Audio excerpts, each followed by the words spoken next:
Avec ses 105 décibels, une éolienne à pleine puissance est plus bruyante qu'une scie circulaire. Une fois implantée en pleine nature sans qu'aucune protection sonore ne soit possible, elle perturbe l'environnement immédiat de centaines de milliers de Français. Thomas Delaunay est docteur en acoustique, maître de conférences à l'Institut d'électronique et de systèmes de la Faculté des sciences de l'Université de Montpellier. Il nous expose les spécificités de la propagation du bruit et comment les méthodes de mesure actuelles font miraculeusement disparaître les bruits les plus gênants.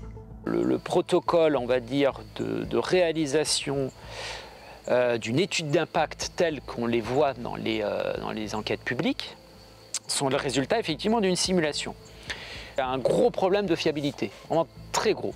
C'est qu'effectivement aujourd'hui toutes les études d'impact, tous les modèles sont faits avec des sources ponctuelles, c'est-à-dire que c'est vraiment physiquement un point qui est mis à la hauteur du mât, à la hauteur de la nacelle, dont la puissance a été renseignée par ce qu'a donné le constructeur. Ensuite, pour faire les simulations, ils reprennent cette puissance d'émission acoustique de l'éolienne et disent que c'est un point source au niveau de la nacelle.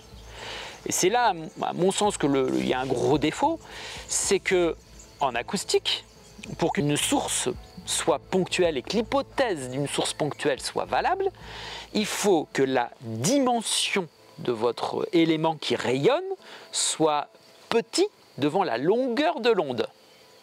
Or, sur des éoliennes, c'est du bruit plutôt basse fréquence qu'on a, donc c'est des grandes longueurs d'onde, ça c'est une première des choses. Et la deuxième des choses, c'est que quand on analyse le son d'une éolienne, c'est pas réellement un point source. En fait, le bruit de l'éolienne est majoritairement dû au passage de la pale devant le mât, et c'est globalement un rayonnement de la pale que vous pouvez avoir. Donc en fait, quand on prend la taille de l'émission sonore d'une éolienne, vous avez non pas un point source, mais vous avez 30 voire 40 mètres qui correspond à la taille de la pale. Si on prend le diamètre complètement, c'est deux fois ça. D'un point de vue modélisation, réduire une éolienne à un point source au niveau de la nacelle, pour moi c'est une erreur. C'est trop simplifié aujourd'hui dans les modèles. Sur le son, il y a deux grandeurs. Il y a la grandeur qui est la fréquence, qui est grosso modo c'est grave ou c'est aigu, pour caricaturer. Et puis il y a le niveau d'intensité à laquelle le son y est, c'est fort ou c'est pas fort. Globalement aujourd'hui la notion de bridage est de dire qu'effectivement il y a un niveau de puissance en fonction de la vitesse de leur rotor. Voilà. Donc aujourd'hui il y a une gamme, le constructeur va dire voilà, pour une gamme de vent, c'est-à-dire de fréquence de rotation de mes rotors, ben, j'ai tel niveau de bruit. Et puis bah, ça en fonction de quand elles vont tourner, et plus elles vont tourner vite, effectivement plus le niveau de puissance va être élevé.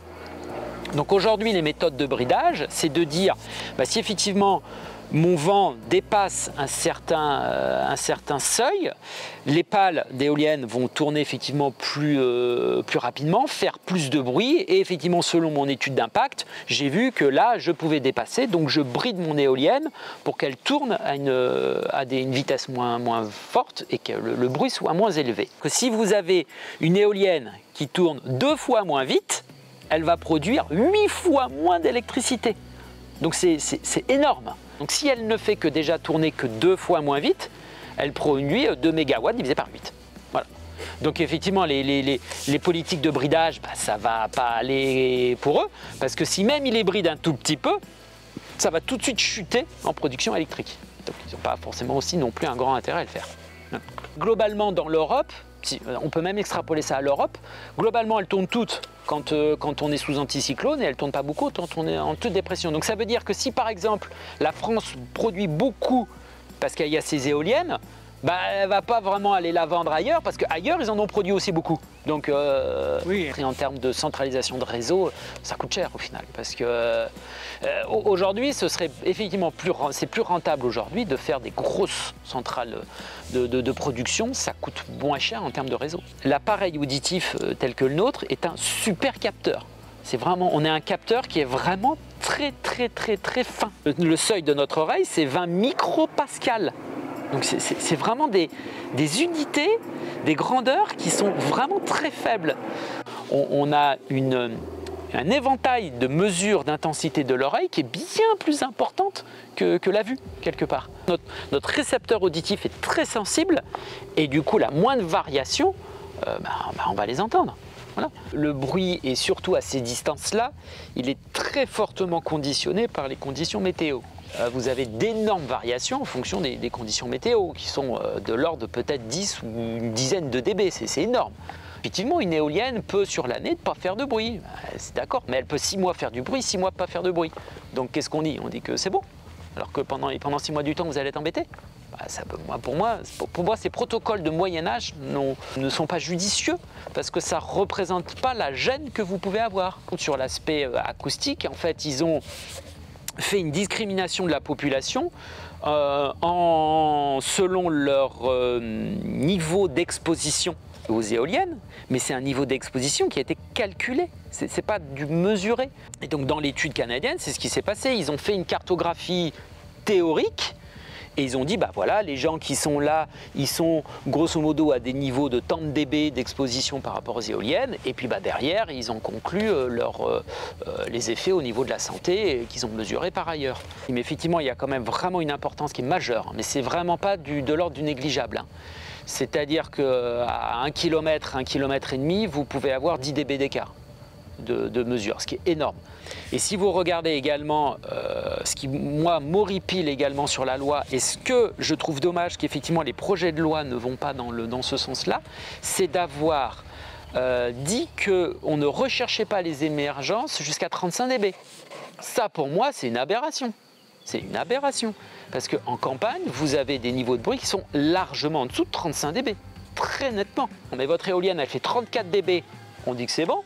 En résiduel, vous auriez 24, ça vous fait une émergence de 10 dB et on dit que c'est bon. Curieusement, elles sont à 35 et c'est donc la moyenne de toutes les mesures qui sont à 35. Encore une fois, c'est ces moyennes qui sont à 35. Ça veut peut-être dire que pendant 4 mois, elle va être à 4 mois sur l'année, elle va peut-être être à 40. Les autres 6 mois de l'année, elles vont être peut-être effectivement à 30. Ça fait une moyenne à 35 dB, on dit que c'est bon. Donc pendant toute la plage de période où elle a fonctionné à 40 dB, on n'a rien dit. Se baser sur un résultat médian ou même moyen, mais à partir d'échantillons qui ont une si grande plage de différence, pour moi, n'a pas de sens. Voilà. C'est ça qui est vraiment très choquant aujourd'hui dans le protocole de qualification, en tout cas, du bruit des éoliennes.